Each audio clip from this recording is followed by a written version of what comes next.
오늘 복된 하나님의 말씀은 사도행전 9장 19절부터 43절까지 말씀입니다.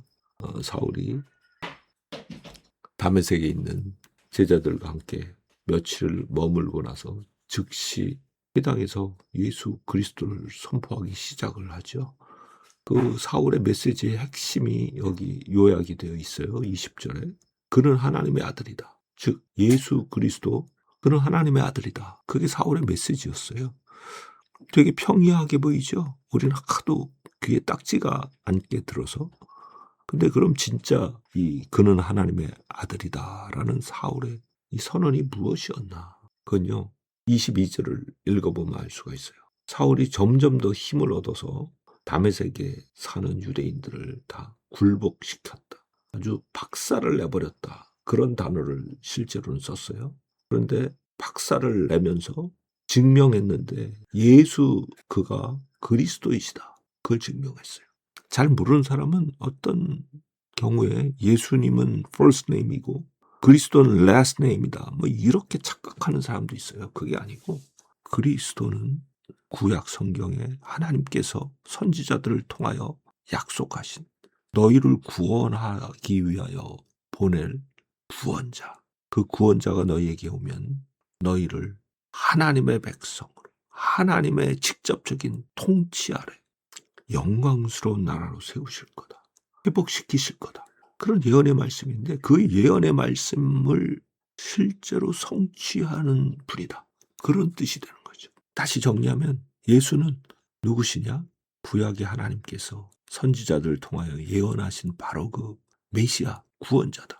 하늘과 땅을 통치할 하나님이 세우실 바로 그 통치자 왕이시다. 그런 선언이에요. 그게 바로 20절에 예수는 하나님의 아들이다 라는 선언의 의미죠.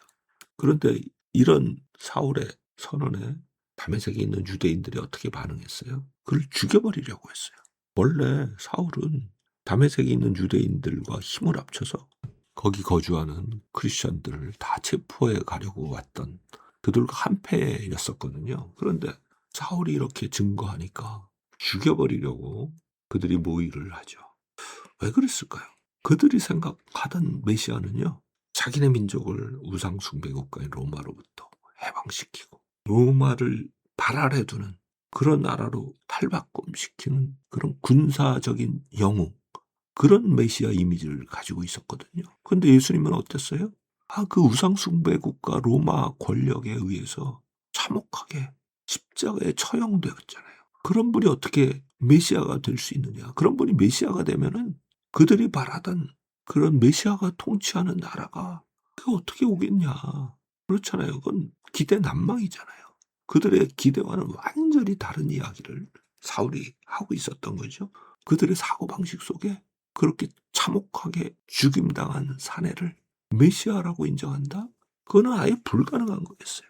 불가능한 정도가 아니고 자기네 민족을 파괴하고 자기네 종교의 본질을 훼손하는 그런 신성모독적인 가르침이다. 그들은 그렇게 믿었던 거죠. 그러니까 사울을 죽이는 것이 하나님께 충성하는 길이다. 그렇게 생각을 했겠죠. 또 한편으로 생각해보면 사울이 그 정도로 강력하게 설득력 있게 예수 그리스도 그가 참 그리스도이시고 하나님의 아들이다라는 걸 구약 성경을 다 인용하면서 증명했었음을 알 수가 있어요. 사울, 나중에 바울이 된 이 사울의 메시지는 일관되죠. 예수는 그리스도이시다.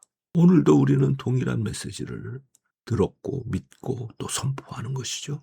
예수는 그리스도이시다. 예수는 구원자이시다.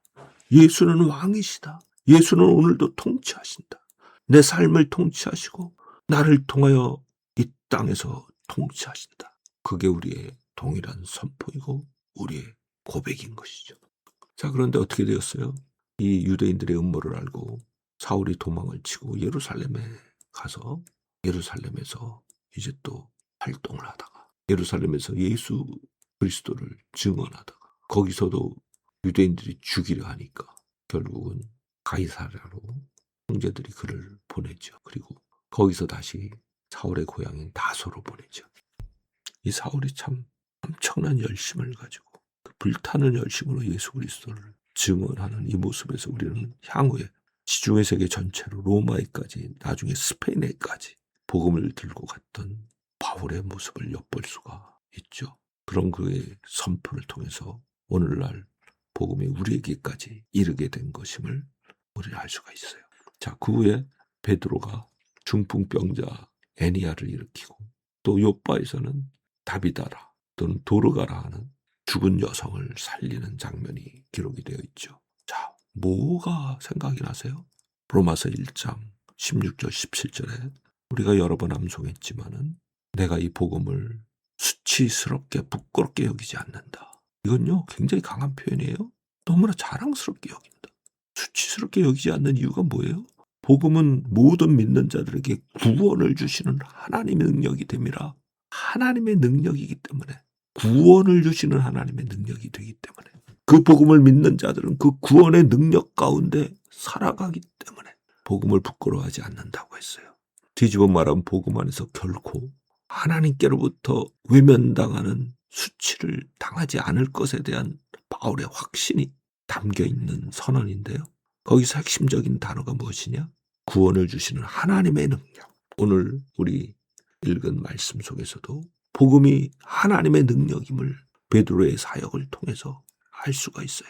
사울의 선포를 통해서, 사울의 변화를 통해서 복음은 그 누구도 막을 수 없는 하나님의 능력임을 알 수가 있어요. 복음은 말로만 우리에게 이른 게 아니에요. 우리를 영원한 부활 생명을 얻도록 변화시키셨고, 이제는 그 부활 생명의 능력으로 이 땅에서 이긴 자로 살아가게 하시는 그 놀라운 복음의 능력, 그 복음의 능력 가운데서 우리가 오늘 살아가죠. 이런 놀라운 은혜를 주신 주님께 감사하면서 오늘도 변함없이 승리를 체험하며 살아가는 복된 날 되기를 바랍니다.